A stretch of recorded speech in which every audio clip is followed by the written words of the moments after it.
Kursk में तेजी से आगे बढ़ रही है यूक्रेनी सेना। कुर्स्क में यूक्रेनी सेना ने घात लगाकर हमला किया है। रूसी सैनिकों पर ताबड़तोड़ फायरिंग यहां हुई है और हमले में रूस को भारी नुकसान भी हुआ है। रूसी वायुसेना के अड्डों पर ड्रोन से हमला किया गया है। कुर्स्क में रूसी कमांड पोस्ट पर कब्जे का दावा भी इस बीच किया गया। यूक्रेन के हमले में रूसी सेना को भारी नुकसान का दावा है।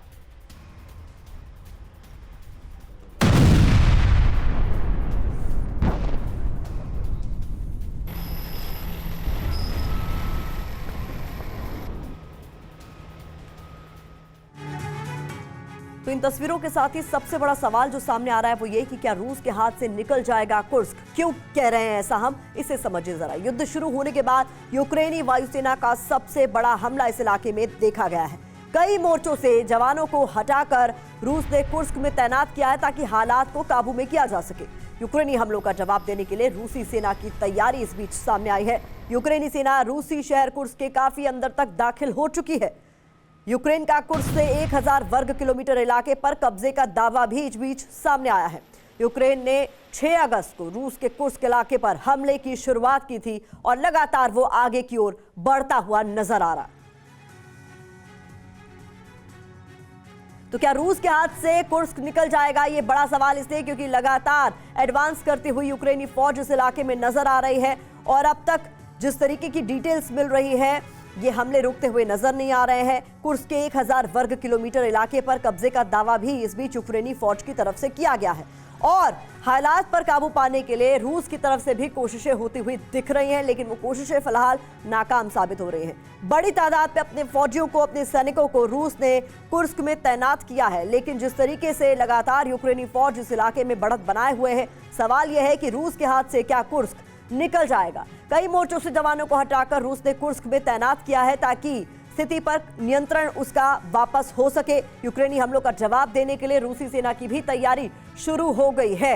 यूक्रेनी सेना रूसी शहर कुर्स्क के काफी अंदर तक घुस चुकी है और जैसा कि हमने आपको बताया 1000 वर्ग किलोमीटर का जो इलाका है, बताया जा रहा है यूक्रेन की तरफ से दावा किया गया कि उस पर उसका कब्जा पूरी तरीके से हो चुका है।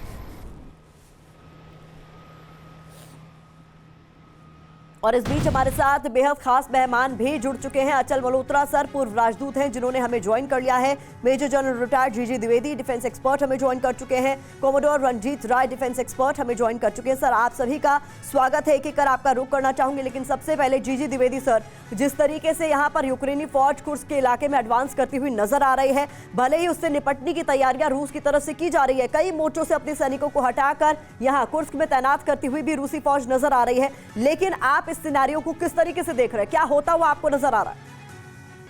मैं द्विवेदी सर का रुख करूं उससे पहले अचल मल्होत्रा सर, हमने अभी बताया अपने दर्शकों को किस तरीके की डिटेल्स इस पूरे इलाके से निकलकर सामने आ रही है। कुर्स्क जो कि रशिया के लिए महत्वपूर्ण है, लेकिन जिस तरीके से यूक्रेनी फौज ने यहां अग्रेसिव पोजीशन लेते हुए लगातार एडवांस करती हुई वो नजर आ रही है और यहां पर फिलहाल रूस की तरफ से जो तमाम कोशिशें की जा रही है कि उसका जो ये इलाका है उसके कब्जे में रहे, उसके बाद आप इस सिनेरियो को कैसे भांप रहे हैं?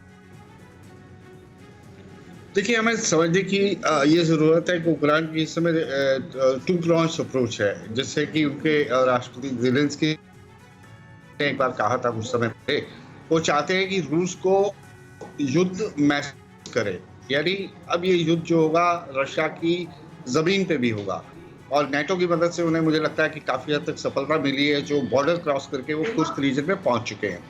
दूसरा जो उनका मुझे स्ट्रैटेजिक ऑब्जेक्टिव लग रहा है वो ये है कि वो ज़मीन जो है बॉर्डर एरियाज़ का कुछ हिस्सा जो है रशिया का, वो अपने कब्जे में ले ले।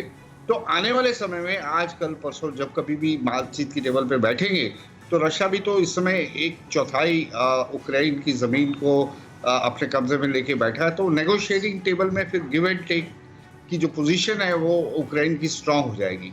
बहरहाल रशिया में घुस के यूक्रेन का इस तरह से कुछ हिस्सों पे कब्जा कर लेना मेरे हिसाब से यूक्रेन की काफ़ी बड़ी सफलता है, लेकिन इसके पीछे हाथ नेटो फोर्सेस का है। यहाँ तक रिपोर्ट्स आई हैं कि जो यूक्रेन के कुर्स्क एरिया में जो कुछ सोल्जर्स हैं, एक्चुअली वो नेटो के सोल्जर्स हैं, लेकिन उन्हें एक मर्सनरीज बताया जा रहा है और मर्सनरीज की गाइज में जो है वो लोग वहाँ लड़ रहे हैं। बहरहाल जो भी पोजीशन है वो इस समय एडवांटेज यूक्रेन दिखाई दे रही है और अगर आने वाले समय में रशिया के लिए ये एक साइकोलॉजिकल झटका भी है कि रशिया जैसी बड़ी कंट्री के जमीन पे आके कुछ वेरी इंपॉर्टेंट पॉइंट सर। जी, बड़ी बात आपने कही है, साइकोलॉजिकल विन की तरफ ये नजर आ रही हैं तस्वीरें।